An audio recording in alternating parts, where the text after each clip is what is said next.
Coba kalau yang ngerti jelas. Oke, perhatikan. Ya, aku sudah nanya. Alhamdulillah wassalatu wassalamu ala Rasulillah amma ba'd. Itu adalah ibadah. Macam yang ketiga adalah ibadah apa? Ibadah harta. Nah, ini adalah yang ketiga ya. Apa itu ibadah harta? Yaitu ibadah yang dilakukan dengan menggunakan harta. Ada banyak ibadah-ibadah yang mana itu dilakukan dengan menggunakan harta. Yaitu ibadah apa? Bersedekah, membayar zakat, berkurban, dan lain sebagainya. Jadi seseorang dia mengeluarkan hartanya. Sedekah dia mengeluarkan harta. Ya. Kemudian zakat dia mengeluarkan harta, dan berkurban dia mengeluarkan harta membeli hewan kurban. Jadi ada ibadah-ibadah yang mana dilakukannya dengan menggunakan harta. Jadi harta kita itu semua itu akan bernilai ibadah kalau kita gunakan di jalan Allah Subhanahu wa taala, digunakan sesuai dengan perintah Allah Subhanahu wa taala. Jadi digunakan sesuai dengan tuntunan syariat. Maka harta itu akan bernilai ibadah di sisi Allah Subhanahu wa taala. Jadi siapa di antara kita yang memiliki kelebihan harta, maka katakan kepada diri sendiri, ibadah apa yang saya bisa kerjakan dengan harta ini. Nah, sekarang kalian punya uang di sakunya? Bawa uang jajan? Nah, alhamdulillah. Maka selain uang jajan itu digunakan untuk jajan kalian, beli makanan, beli minuman, maka pikirkan juga ya di dalam benak kalian, di dalam kepala kalian, ya Allah, ibadah apa nih yang bisa saya kerjakan dengan harta ini? Coba kira-kira apa? Zakat. Berbagi. Nah, pintar, barakallahu fiik. Berbagi. Jadi kamu jajan, jajannya tidak hanya untuk diri sendiri, tapi ajak teman juga yang kelihatannya lagi susah mukanya, ya, muka-muka orang miskin misalkan. Ya. Miskin secara bahasa, miskin itu artinya kasihan. Kalau dalam bahasa Arab, miskin secara bahasa artinya apa, Kak? Kasihan. Ya. Jadi kalau melihat orang kasihan, ya, dia kelihatannya lagi sedih, lagi murung, misalkan di kelas kok murung, mungkin ada masalah, maka diajak teman ini, ya. Perhatikan, Ali, perhatikan. Ya, misalkan siapa? Zaid, misalkan lagi sedih, kelihatannya lagi murung, kasihan dia, ya, miskin. Maka diajak, Zaid, kamu miskin sekali, kamu kasihan sekali, ya. Miskin dari segi bahasa artinya kasihan. Kamu kasihan Zaid, kenapa? Kamu kok mukanya sedih, lagi murung, lagi ada masalah. Nah, maka disenangkan dengan apa? Dijajanin. Ayo Zaid, kita ke kantin. Tenang, aku alhamdulillah dikasih jajan sama Abi Umi dengan uang yang banyak. Aku bisa membelikan sesuatu untuk Zaid. Ayo Zaid, nanti tidak boleh sedih lagi ya. Harus senang, bahagia. Zaid mau apa? Ambil apa saja. Beli di kantin, ambil makanan, minuman, dibayarin. Nah, dapat ibadah kita, ya. Dengan harta yang kita keluarkan, kita dapat apa? Pahala ibadah, ya. Atau di sekolah, perhatikan, ada kotak amal, kotak infak, maka kalian masukkan di situ sebagiannya. Ya, sebagian sudah digunakan untuk jajan, maka kalau ada lagi masukin ke kotak infak tersebut, ya. Jadi kalau punya harta, maka pikirkan bagaimana kalian bisa mendapatkan pahala dengan mengeluarkan harta kalian tersebut, dengan menggunakan harta kalian tersebut. Nah, kemudian ada ibadah yang terkumpul padanya semua jenis ibadah, ibadah hati, ibadah badan, dan ibadah harta. Ibadah apa itu contohnya? Ibadah apa contohnya?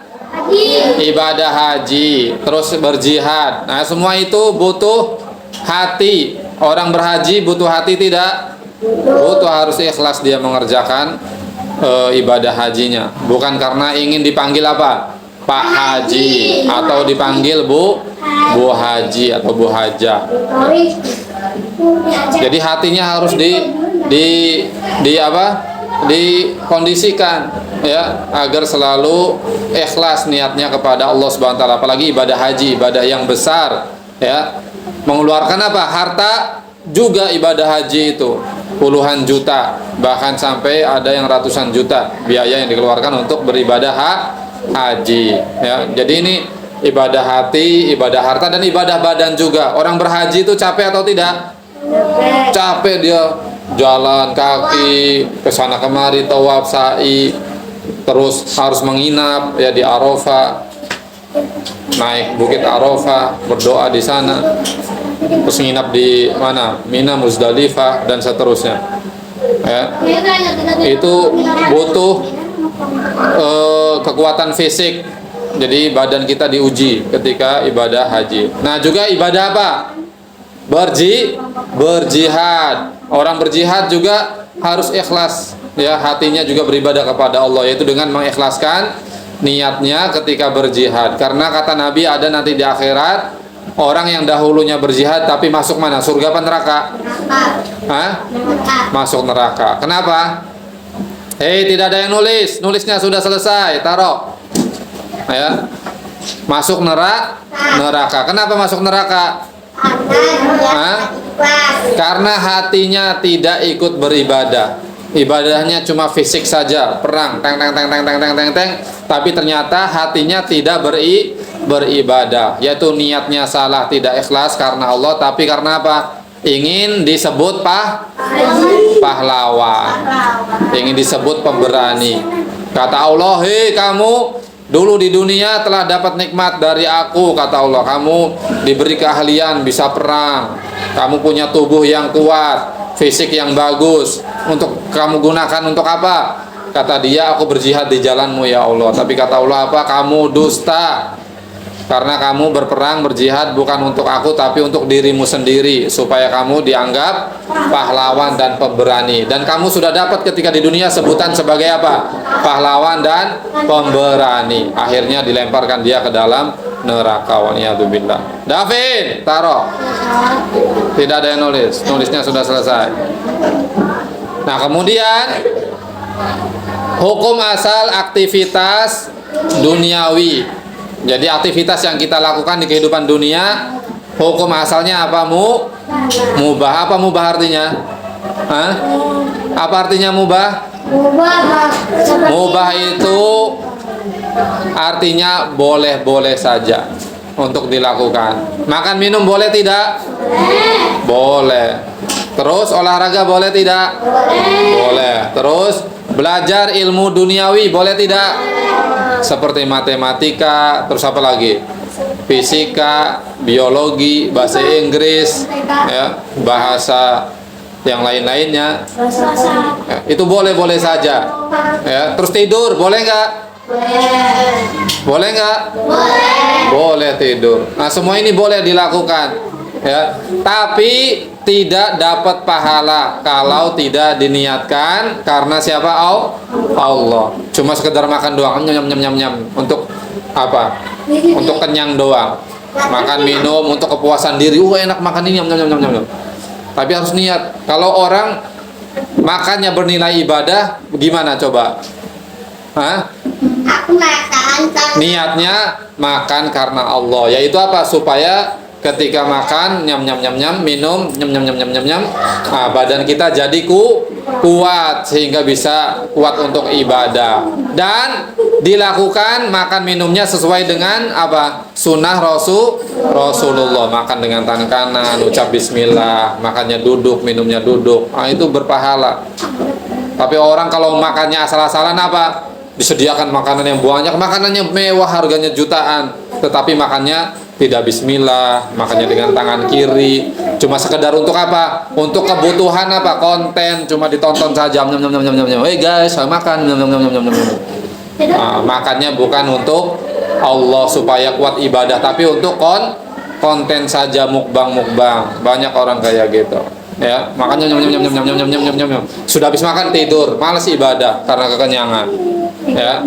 Jadi makan, minum tujuannya bukan untuk kepuasan badan kita saja, tetapi untuk memberikan kekuatan pada tubuh kita. Olahraga juga sama.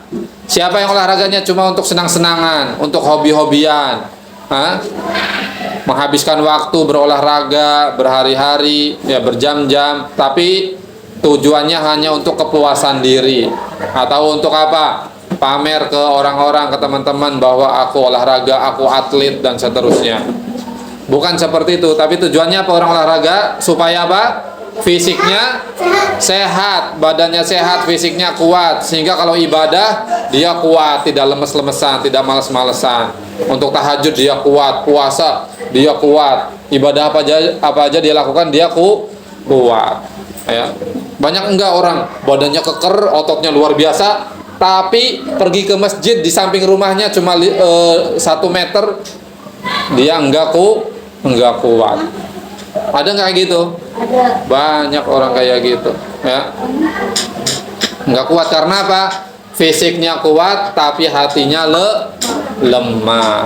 Nah, jadi orang yang beriman itu tidak hanya kuat fisik, kuat badan saja, tapi hatinya juga kuat, keimanannya kuat dan fisiknya kuat, maka ibadah itu akan sempurna dan maksimal optimal. Allahu Akbar. Jangan ibadah ini Allah habis udah takbir nyam masih ngantuk, terus sholatnya begini lagi nyender. Misalkan dia nyarinya posisinya kalau sholat misalkan paling ujung yang ada temboknya, nyender, tahu-tahu roboh temboknya. Tapi padahal masih kosong yang lainnya. Oh iya, padahal yang lain masih kosong. Ya. Terus belajar ilmu duniawi juga sama. Kalian belajar bahasa Inggris, niatkan ya Allah, aku belajar bahasa Inggris supaya aku bisa dakwah ke Eropa, ya, ke Amerika, karena di sana bahasanya bahasa Inggris. Atau aku ingin bikin konten, aku ingin dakwah dengan bahasa Inggris, mudah-mudahan nanti bisa dilihat oleh seluruh dunia. Hello guys, my name is Yanto. I'm from Indonesia. Yeah. I want to talk about Islam. Islam is religion, bla bla bla bla bla bla dan seterusnya. Nah, gitu ya. Itu bagus sekali. Dan seterusnya ya. Jadi kalau kita ngelakuin aktivitas apa saja harus karena Allah Subhanahu wa taala. Apalagi kalian yang sekarang sedang menuntut ilmu, jangan salah niatnya. Pergi ke sekolah udah jauh, jarak dari rumah ke sekolah, diantar oleh orang tua, kena macet-macetan, ya kalian bangun pagi-pagi sudah nyiapin segalanya, tapi niatnya di sekolah malah ingin cuma main, malah cuma ingin ketemu sama teman, malah ingin ketemu sama banat atau banin. Kamu kenapa ke sekolah? Ustaz, aku semangat sekolah karena dia hadir. Jadi sekolahnya karena pengen ketemu sama dia, sama someone, sama seseorang yang dia sukai. Tidak boleh. Justru aku belajar ya Allah, aku pengen jadi anak yang pintar, aku tidak bodoh, aku pengen belajar ilmu supaya aku bisa kenal sama Engkau ya Allah, aku bisa beribadah dengan baik dan aku nanti jadi manfaat bagi manusia dengan ilmu tersebut. Nah gitu ya, makanya belajarnya sungguh-sungguh. Kalau orang niatnya betul dan baik, maka belajarnya akan sungguh-sungguh. Tuh. Lanjutnya adalah hadis Nabi. Tuh, kata Nabi apa? Innamal a'malu binniyat wa innamal sesungguhnya amalan itu tergantung pada niatnya dan setiap orang akan mendapatkan apa yang diniatkannya. Hadis riwayat Bukhari dan Muslim. Oke, barakallahu fikum. Nah, ini kata Nabi, innamal a'malu binniyat. Semua perbuatan yang kita lakukan itu tergantung pada niatnya. Dan seseorang akan mendapatkan sesuai dengan yang dia niatkan. Tuh, ya. Makanya Ustadz pernah sampaikan kepada kalian, ada orang ngelewatin jalan, ngelihat apa? Ngelihat apa? duri di jalan atau paku, kemudian dia ambil, dia buang, singkirkan. Dia berkata, ya Allah, ini ada paku, ada duri di jalan, aku ambil, aku singkirkan ya Allah, supaya tidak melukai orang lain. Tuh, untuk menyelamatkan orang lain.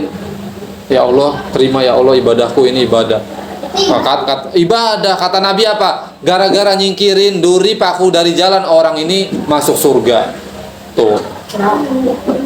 Cuma gara-gara. Terus ada lagi siapa? Ada seorang Wanita yang ngasih minum ke seekor apa? Anjing. Ngasih minum ke seekor anjing. Nyem nyem nyem nyem nyem nyem nyem. Minum. Jadi anjingnya kehausan. Dia gini. Kehausan. Terus dikasih minum sama seorang wanita. Gelegek. Kata Nabi, gara-gara ngasih minum ke seekor anjing, wanita ini masuk surga. Tuh. Luar biasa. Jadi niat itu harus betul-betul karena Allah. Kalau ngelihat sesuatu, kita ngelakuin sesuatu karena Allah, enggak nih. Kalau karena Allah, lakuin. Tapi kalau karena manusia, tahan dulu. Oh, ya Allah, jangan sampai karena manusia. Ya, aku belajar supaya diliatin sama Zaid misalkan. Oh, nanti dulu, enggak. Zaid keluar dari hatiku, Zaid. Untuk Allah. Belajar. Atau misalkan belajar pengen diliatin sama Sabina. Oh, nanti dulu Sabina jangan masuk hati aku dulu. Sabina, aku lagi belajar, aku ibadah untuk Allah. Ya Allah, untuk Allah. Bismillah. Nah, kalau mulai ada untuk manusia, berdoa sama Allah, ya Allah, tolong, jangan ya Allah. Nanti nggak dapat apa-apa. Ya. Nah, kelanjutan hadis ini kan panjang sebetulnya. Siapa yang tahu panjangannya? Kata Nabi, ada orang yang waktu itu hijrah dari Mekah ke Madinah. Jauh nggak jaraknya? Jauh banget. Hijrah dari Mekah ke Madinah. Tapi ada ternyata orang yang ketika dia hijrah dari Mekah ke Madinah bukan karena Allah, tapi karena ingin apa? Menikahi seorang wanita. Nah, dia sampai Madinah dan dia dapat wanita itu, dia nikahi, tapi dia tidak dapat pahala hijrah. Dan ada juga yang lainnya, dia hijrah dari Mekah ke Madinah, jauh melakukan perjalanan, tapi niatnya pengen dapat duit, harta dunia. Nah, dia dapat harta dunianya, tapi dia tidak dapat pahala hijrah. Tuh, makanya bilang. Iya, main misalkan sama siapa mainnya? Main apa? Main bola, supaya fisik kuat. Ya Allah, aku main bola supaya badanku sehat, badanku kuat. Dan aku main bola supaya aku bisa bertemu teman-teman, senyum, supaya aku bisa menguatkan persahabatan sama teman-teman. Nah, itu. Ya. Dan nanti main bolanya tidak hanya sekedar main bola. Kalau misalkan tiba-tiba dengar suara azan, Allahu Akbar, teman-teman, ayo berhenti dulu, kita sholat dulu. Oke. Jadi tidak hanya bersama-sama di lapangan, tapi juga bersama-sama berjamaah di masjid. Nah, itu luar biasa, ya. Jadi jadikan segala aktivitas kita supaya kita bisa meningkatkan ibadah kepada Allah. Perhatikan, karena tujuan kita diciptakan untuk apa? Untuk beribadah kepada Allah. Makanya Allah mengingatkan di dalam Al-Quran, ya, kalau kalian hidupnya cuma pengen main-main saja, maka silakan makan, nikmati apa yang ada di dunia, silakan tertawa, main-main, bahagia. Tapi kata Allah apa? Tempat kalian nanti di neraka. Waliyadzubillah. Dan juga Allah menyebut orang-orang yang hidupnya cuma seperti itu, maka mereka seperti binatang. Coba binatang hidup gak di dunia? Makan gak? Minum gak? Tidur gak? Setelah itu apa? Mereka sholat gak? Puasa gak? Nah, itu. Binatang-binatang itu masuk dalam. Nah, berarti manusia kalau hidupnya cuma makan, minum, tidur, berarti tidak beda dengan binatang. Ya. Wallahu alam, binatang nanti masuk surga atau masuk neraka, wallahu alam. Karena Ustadz belum masuk ke surga dan belum masuk ke neraka. Waliyadzubillah. Jangan sampai masuk neraka, masuk surga. Nanti kalau udah Ustadz masuk surga, nanti Ustadz kabarin ada siapa di sana. Ternyata ada kalian nanti di surga. Kita ketemu lagi. Nanti kita belajar lagi di surga. Enggak, tapi di surga enggak ada belajar. Jadi kalau sudah masuk surga, kita itu senang-senang di sana. Enggak ada ibadah, enggak ada sholat, enggak ada apa, enggak ada. Ibadahnya adalah zikir-zikir saja. Dan kita di sana menikmati semua yang ada di surga. Mainan apa saja. Kalian bahkan belum nyebut mainan baru terpikir langsung ada. Frut. Bosan kata. Nggak ada bosan di surga. Selama-lamanya di surga. Kamu sambil tiduran, sambil duduk, sambil lompat, sambil guling-guling bisa metik buah. Jadi buahnya yang datang sini, kamu bukan yang datang ke pohonnya, tapi ranting buahnya yang tiba-tiba datang ke kamu. Misalkan lagi terpikiran, oh ya Allah makan anggur enak nih, tiba-tiba ada tangkai anggur nyeleknya udah. Fardan, ini aku anggur makan. Oh, nyam. Enak. Enggak ada juga. Dan nanti ada pelayan-pelayan di surga. Ini Ya. boleh minta bidadari nggak? Oh, dikasih nanti bidadari. Masya Allah, dapat bidadari. Dan kalau wanita yang soleha nanti jadi ratunya di sana. Jadi paling cantik, kalian lebih cantik, lebih wangi, lebih indah, lebih anggun daripada bidadari. Ya. Jadi itu wanita-wanita soleha itu di dunia mereka perhiasan dunia, nanti di surga menjadi ratunya para bidadari. Nanti kalian kaget ngelihat Malika misalnya. Malika. Haifa, Samiha, Mutia, Sabina. Lebih kaget lagi lihat Fardan. Fardan. Jadi kalian semua nanti jadi ganteng-ganteng, jadi cantik-cantik. Ya. Katanya kalau yang Tubuhnya seperti tubuh Nabi Adam nanti, yang panjangnya berapa? 3 meter apa 30 meter nanti kita tingginya. tinggi banget. Tinggi banget dan badannya gede, putih, bersih. Katanya dari kalau yang masuk Gede. neraka, Ustaz, Hah? kalau orang yang masuk neraka, Sama, orang masuk neraka lebih digedein lagi supaya dia merasakan pedihnya azab di neraka. pernahnya bapak neraka. Aduh. Hah? Pernahnya bapak neraka. Waliyadzubillah. Alhamdulillah Allah selamatkan Tapi katanya dari kalau neraka. yang tua nanti dijadiin Oke, barakallahu fikum jami'an.